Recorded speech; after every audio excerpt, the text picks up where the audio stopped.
Magandang gabi sa inyo lahat, Mike Padua here at nandito ulit tayo sa ating weather analysis na yung araw po ng Miyerkules hanggang Biyernes, Mayo 12 hanggang 14, 2021 at itong Tagalog version ay pinaglilingkod sa inyo ng Typhoon 2000. Umpisa natin ang update, ito ang latest GovSat, simulan na yung araw na ito ng Miyerkules hanggang bukas po, Webes.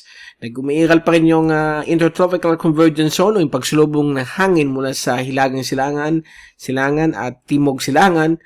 At na-maintain po ang mga localized thunderstorms dito sa malaking bahagi po ng Mindanao, Visayas, as well as dito po sa may bahagi po ng Palawan at Sulu Archipelago.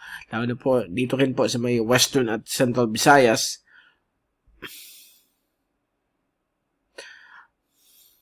Umiiral pa rin po ang Intertropical Convergence Zone sa katimugan bahagi po ng ating bansa, lalo na sa may Mindanao, gitna at kanluran bahagi po ng Visayas, Sulu Archipelago at Palawan.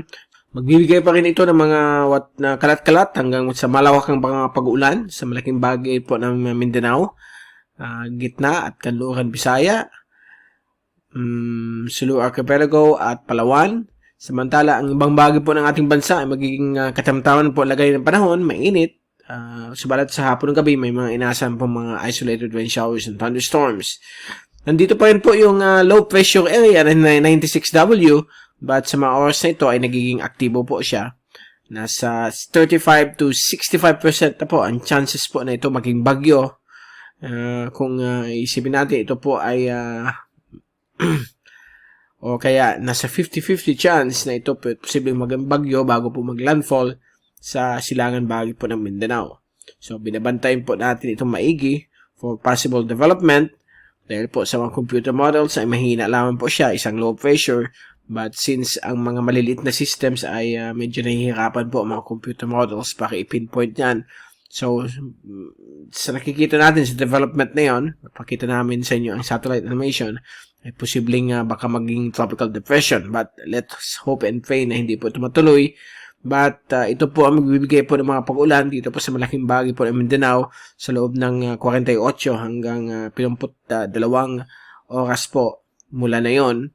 At naka-embed po ito sa IDZZ na all the way po hanggang dito po sa may Marshall Islands. Meron pa rin po tayo dito isa pang LPA sa may central part ng Micronesia. Subalit ito po ay hindi po mag-intensify. Okay? So mag-ingat lang po sa mga kidlat at mga mga pagbabaha sa mga low-lying areas na pwedeng idala po nitong papalapit po na LPA. Samantala, sa taas ng ating bansa, meron tayong frontal system dito, part of a seasonal major front. At kung tingnan natin yung fast animation, so ito po yung maliit na system na yon. Medyo malaki siya dati, pero lumiit na po siya. At parang may nag-form po siya ditong central dense overcast o yung makapal na ulap sa gitna. Assign po yan na posibleng lumalakas po itong LPA. At kung titingnan natin yung zoom in satellite animation mula sa windy.com, ay makikita po natin dito ang pag-develop nitong low pressure area. So, lumalaki po ang kanyang sirkulasyon. So, nasa 50% hanggang 65%, 35 to 65% ang chances po niya na posibleng maging bagyo. So, babantayin po natin ito for further development. Pag mag-intensify po ito, mag-i-issue po tayo ng updates sa ating website at sa mga social media sites natin. As well po, yung ating mga special coverage sa YouTube at Facebook videos. Mag-i-issue po tayo niyan. Okay? So, yan po. Ginagita po natin ang epekto po ng IDZZ across Mindanao, parte ng Visayas. Ito naman po, mga localized thunderstorms sa bulubundukin po ng Luzon sa may Cordillera at sa Sambales Mountain as well as sa may area po ng Pangasinan. At dito rin po sa may area po ng Southern Tagalog, Southern Quezon, iba't ibang parte po ng Kabikulan. So far, yan po ang ating satellite animation. Okay, yan po. Ito yung sinasabi ko, pag maliit po yung circulation, ito po ang sinasabi ko, pag maliit pong sirkulasyon ay nahihirapan po ang mga computer models. Ito naman po yung forecast ng mga pag-ulan sa loob ng 3 araw mula sa windy.com, courtesy of ECMWF model. At pinapakita po dito na for the next 3 days hanggang Biyernes ay posible magkaroon po ng malalakas po na ulan sa malaking bagay po ng Mindanao. mula sa Davao Region hanggang Zamboanga Peninsula dahil po sa pagdaan itong papalapit po na si LPA 96W. At kung titingnan natin yung ating forecast mula sa ECMWF, ay mukhang ito po ilalapit talaga po ng Mindanao at tatawid po ng Mindanao sa early morning ng Friday. Maglalandfall po siya. At buong araw po ng Friday, tatawid po ng Mindanao. Pagdating po ng Sabadong umaga, ito po ay lalabas po sa may Sulu Archipelago. Sa may Sulu Sea, patungo po sa may bahagi po ng Southern Sulu Archipelago, malapit po sa Cagayan-Silio. Yan po, mga bandang alas 10 no, sa may Cagayan-Silio area. Yan po siya. Posibleng LPA or isa po siyang mahinang tropical depression since midget po siya ng system, napakaliit. So yan po, mabuti ang ECMWF, nakikita yung tracking niya. So posible po siya maglandfall sa may central Palawan sa darating pong gabi ng Sabado. At pagdating po ng Sunday, lalabas na po siya sa may West Philippine Sea. Early morning Monday, nadaan po siya sa may malapit sa Kalayaan Island Group, sa may Spotless. At lalabas na po siya ng Philippine Area of Responsibility. So, yan po ang European model. Pag tinignan natin yung American model na yon sa latest, wala po. Wala tayong nakikita at pinapalusaw po siya. Pagtawid po ng Mindanao at embedded lamang po yan sa Intertropical Convergence Zone. So, all clear po sa American model.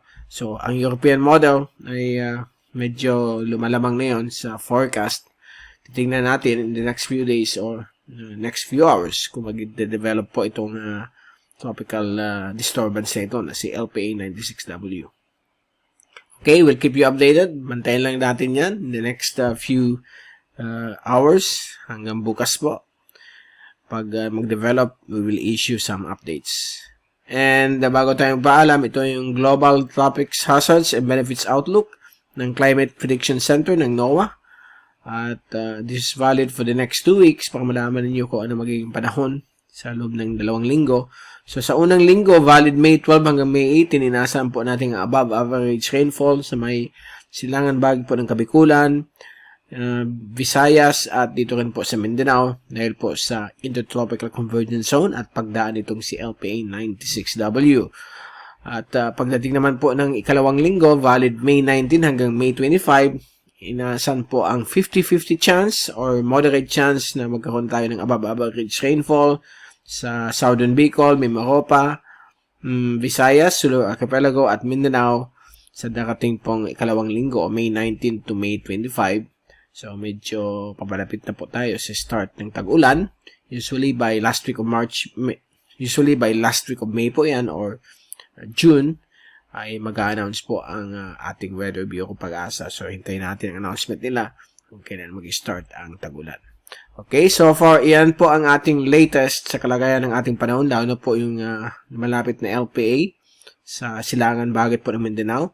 At tayo ulit babalik sa Biyernes upang bigay sa inyo ang latest sa ating panahon. Kapag maging bagyo, mag-i-issue ulit tayo bukas ng video update, bukas na Webes, para malaman niyo ang pinaka-latest sa ating panahon. Mula sa Typhoon 2000, ito si Mike Padaro magpapaalam. Mag-ingat po tayong lahat. #WeatherWiser. At maraming salamat po sa pagpunod niyo sa aking channel.